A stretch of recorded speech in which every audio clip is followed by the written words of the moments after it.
Right, so we've gone through the four Gospels, and what we want to do in the final two shorter sessions, you'll be glad to hear, is to do first of all a comparison and a contrast between them, and secondly to kind of harmonise them. So I've been asked to do the contrast, and Mike is going to sum up by harmonising. I think a lot of attempts have been made over the years to harmonise the scriptures, bring things together, reconcile different accounts of the same events, the resurrection appearances. People try to harmonise these, the genealogies of Matthew and Luke, and even how Judas killed himself. You can find out how that was done. What I find more interesting is to explore the differences between the different accounts. Why are they different? What are the aims of the particular writers that drive them to express things in a different way? So what are the differences between the Gospels then? Now, some of what I'm going to say, a lot of what I'm going to say has already been touched on by people as we've been going through each of the four Gospels. So this, in a sense, is going to be a bit of a recap, but it's probably useful to pull it together. So there's the four Gospels. Matthew presents Jesus primarily as the King of Israel, the fulfiller of Old Testament prophecy. There are far more references to the Old Testament in Matthew than in any of the other Gospels. Matthew presents a genealogy of the Lord at the beginning, subdividing it at David and going back to Abraham. So Matthew is showing him as the son of David, the son of Abraham. So you've got the link with the great king and the great patriarch who is the father of the nation. So there's a huge national emphasis in Matthew. Mark presents him as a servant. Mark is the shortest gospel, but it proceeds at a breathtaking pace. Jesus is always in action. He's always doing things. There's no genealogy in Mark because a servant has got no pedigree. He just is there to do the work, to do what his master's will is, in this case his father's will. Luke presents Jesus as the ideal man. The humanity of Jesus is very much emphasised. And Luke, as a Gentile, an outsider, highlights Jesus' care for those who are the misfits in society. And I'll pick up on some of this later on. The Lord's genealogy in Luke goes right back to Adam without any subdivisions at all. Right back to Adam. He is the perfect man. He is what Paul calls the second Adam.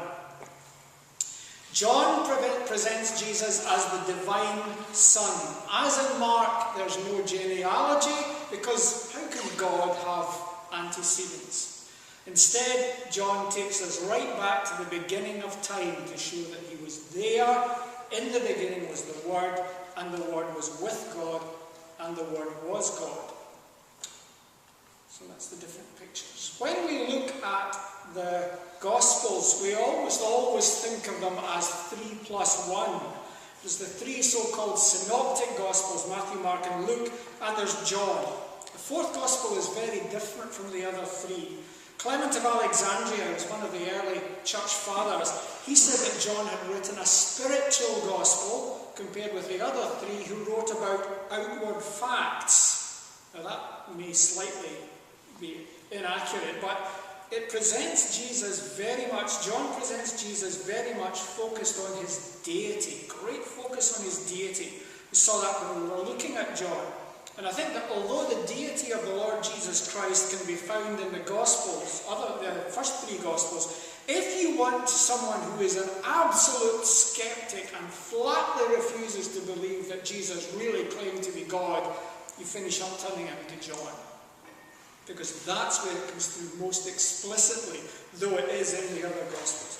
Bishop Westcott suggested 92% of John's Gospel is different from the other three.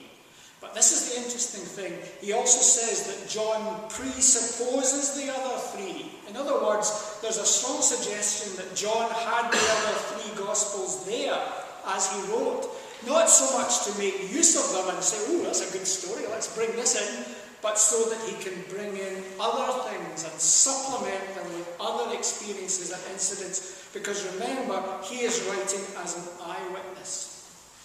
So, what about the essential differences then between John and the others? Well, in the first three, the Lord's ministry is mainly based in Galilee, but in the fourth one, chiefly, but not exclusively, it seems to be in Judea. The first three, very short space of time, they seem to last not much more than a year. The fourth one, there are 3 Passovers recorded, 3 separate years, and Sylvia mentioned that earlier. The events in the Gospels are also very different. There are only 3 incidents that they have in common. First of all, the feeding of the 5,000 and the walking on the water, which immediately follows it, and the anointing by Mary, Lazarus' sister. All the Gospels refer extensively to the Old Testament, obviously because that's the backdrop to the Lord's ministry. But the extent of the Old Testament reference is very variable. And it's interesting that John, who wants to show Jesus as the Messiah, the fulfiller of Israel's hopes, uses a lot less of the Old Testament than the Synoptic Gospels. Now here's some figures, baffle people with statistics. You know what, they say that 80% of statistics are made up on the spur of the moment. These are not, actually. Matthew, there's 128 Old Testament references for the 1,068 verses. In other words, there's a reference every 8.3 verses. In Mark, it's 10.5 verses. In Luke, it's 12 verses. And in John, 20 verses. One reference to the Old Testament and in 20 verses. And you say, yeah, but he's trying to show that Jesus is the Messiah. Who is he writing to? Well, it seems to me that John is writing to primarily to the Jews of the dispersion, who perhaps were not so grounded in the Old Testament as the Jews to whom Matthew was writing. Now, that's off the top of my head. I have no data to back that up. That's just the way it seems to me. I refuse to go to the stake for that if anyone wants to challenge me later. John contains a lot of material that's not in the others, including 6 miracles which are not there, the major discourses of the Jews, like Nicodemus, the woman at the well, and various other general discourses are not in the other Gospels. Matthew's got the Sermon on the Mount and the teaching about the end times, but these are primarily to the disciples. But again, this is the aim of John. He's selected specific signs as if he had the other 3 Gospels in front of him, picking up incidents and signs that are not in the others to supplement the information that we've got. John in particular omits certain things. And there's a list of some of the key things that you think he might have brought in, which he hasn't. Strange. Why aren't they there? Well, again, here's a personal view. Most of them are connected with Jesus in his humanity. Miraculous birth, a baby born in a stable. God? John's presenting him as God. So, a baby, well, we'll not mention that. The baptism, identifying himself with human beings, going into the water, being baptized by John. The temptations in the wilderness, John doesn't mention that. The Lord's Supper, John brings in a slightly different way. Gethsemane, if it's possible, let this cup pass from me. John doesn't mention that. So that's maybe one of the reasons why John doesn't bring these things in, though he was obviously well aware of them. There's minimal parables in John. The vine, possibly, we were thinking about earlier. The good shepherd, possibly a parable, but there's minimal parables. So John's very much out on a limb. It's 3 and John, very different. We've thought about some of the aspects of John. What about the other 3? Well, Mark is regarded as a source document. As Andrew said, Mark is generally taken to be the first gospel to be written. Both Matthew and Luke use Mark extensively. It's reckoned that of Matthew's 1,068 verses, 47% are in Mark. There's the statistics there, you can see them on the slide. There's only 8% of Mark that isn't either in Matthew or Luke. Okay, so it certainly looks as if they had that gospel when they wrote. And a lot of the rest of Matthew and Luke comes from another document which we don't seem to have, which the theologians call Q. Okay, so there's some of the sources of what we're talking about. So Mark is largely contained within Matthew and Luke, though the style of delivery is different. So what I thought might be interesting to do is to compare Matthew and Luke. Now again, this is stuff that has already been mentioned, so I'll go through it fairly quickly. First of all, the two men. Matthew is a Jew. He's a tax collector, a collaborator with the Romans. He's despised by the people, but he's one of the 12. He's with the Lord from the start, and he was called from his work to follow the Lord. Luke, as Sylvia points out, is a Gentile. He's very likely to be a Gentile. And he's a doctor. He's a learned man. He's not one of the 12, but he travelled extensively with Paul. He's a very careful historian, a careful researcher, possibly getting his information from the disciples he met as he travelled. So they're very different men. So who are they writing to? Who is it that they've got in mind? Matthew is a Jew writing for the Jews. He sees the Lord primarily as Israel's Messiah.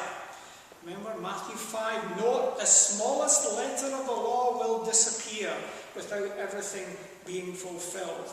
In Matthew 15, we have his encounter with the Canaanite woman. I'll just turn this one up because it is quite interesting. It's been mentioned already, but we'll have a look at this section. The Canaanite woman comes for a blessing for her daughter. In verse 22, she comes and says, Lord, Son of David, have mercy on me, my daughter's suffering. She comes to him and calls him Son of David. Well, he was, but not to her. So he stands back. Jesus did not answer a word, so his disciples came to him and urged him, send her away, for she keeps crying out after us. That's really sympathetic, isn't it? Here's a woman with it. She's complaining, please heal my daughter. Just send her away, she's making a point. He answers, I was sent only to the lost sheep of Israel. The woman came and knelt before him. Lord, help me, she said. He replied, it's not right to take the children's bread and toss it to their dogs. Kind of thing to say. And yet ultimately, of course, the woman is blessed. Now that incident isn't in Luke. He doesn't record it. It is in Mark. But there the dialogue is greatly simplified, and there's no mention of him not being sent to Israel, only being sent to Israel. It's greatly simplified, and that element is not brought in. So, Matthew then, see the emphasis there. I am sent to the lost sheep of the house of Israel. We've already talked about the genealogies. In Matthew it subdivides it. David and Abraham. In Luke it goes right back to the beginning. When Jesus in Matthew 21 rides into Jerusalem, see what it says about him in Matthew 21. Matthew 21 verse 5. This is to fulfill what was spoken through the prophet. Here's Matthew getting on his usual horse. Say to the daughter of Zion, see, your king comes to you, gentle and riding on a donkey, on a colt, the foal of a donkey. He is your king. Verse 9, the son of David. In Luke chapter 19, where we get the same incident, he is described only as the king who comes in the name of the Lord. No mention of son of David, no mention of Israel. He is the king who comes in the name of the Lord. What else have we got? We've got a quote from Isaiah regarding John the Baptist. In Matthew chapter 3, we have this quote. Matthew chapter 3 and verse 3. Matthew chapter 3 and verse 3, we see, this is what Isaiah said, a voice of one calling in the desert, prepare the way for the Lord, make straight paths for him. When we get to Luke chapter 3, he extends the quote.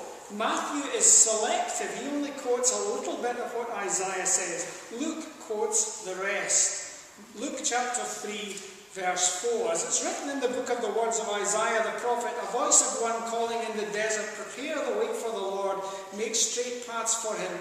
Every valley shall be filled in, every mountain and hill made low, the crooked roads shall become straight, the rough ways smooth, and all mankind will see God's salvation. That's what Isaiah said. It didn't suit Matthew's purpose, so he only quoted a bit of it. See the difference in emphasis that there is? We go on, the mission of the 12. In Matthew 10 there are restrictions. Only go to the people of Israel. Don't go into the way of the Samaritans. In Luke chapter 9 we get the same mission and there are no restrictions placed on them at that point. At least Luke doesn't record the restrictions. Key phrase, that it might be fulfilled. Key phrase in Matthew, as Cliff pointed out earlier.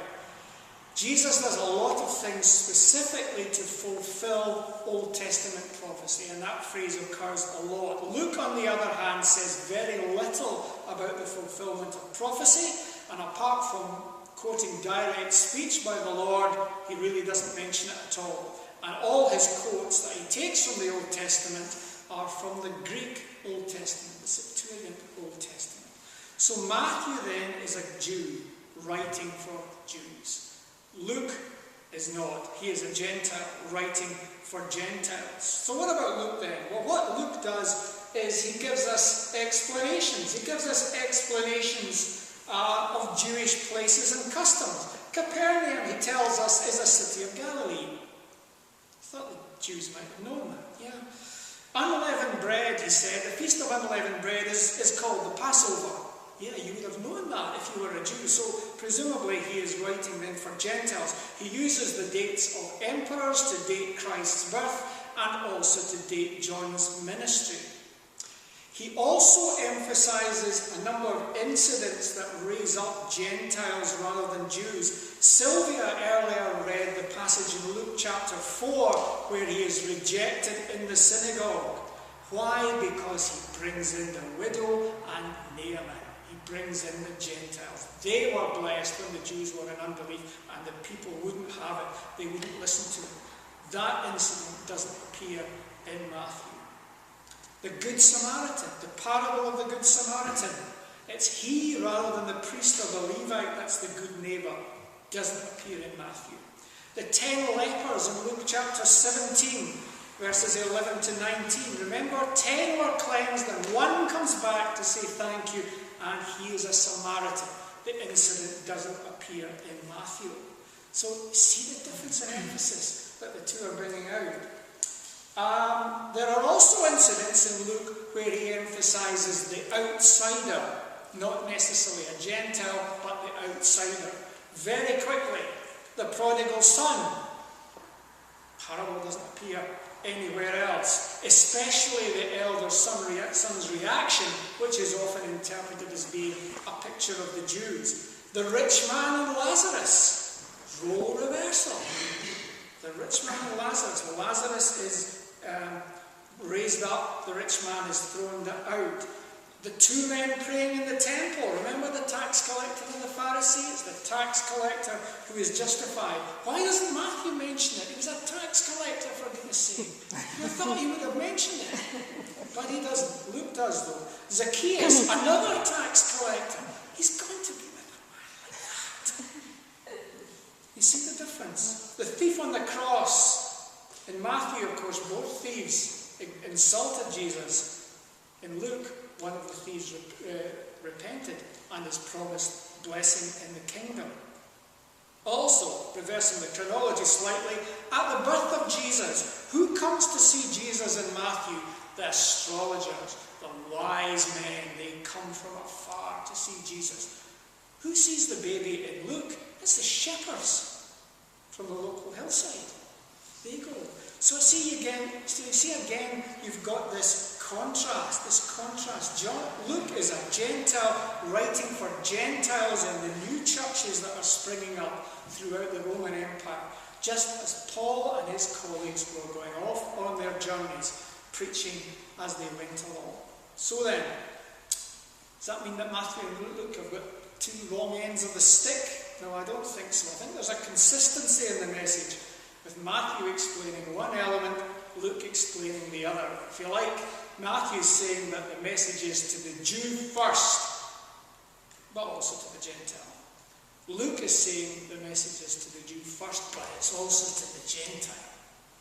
That, I think, is the difference in emphasis between the two. I think that's pretty important. So, there we've got it. Matthew's Jesus is the Jewish Messiah.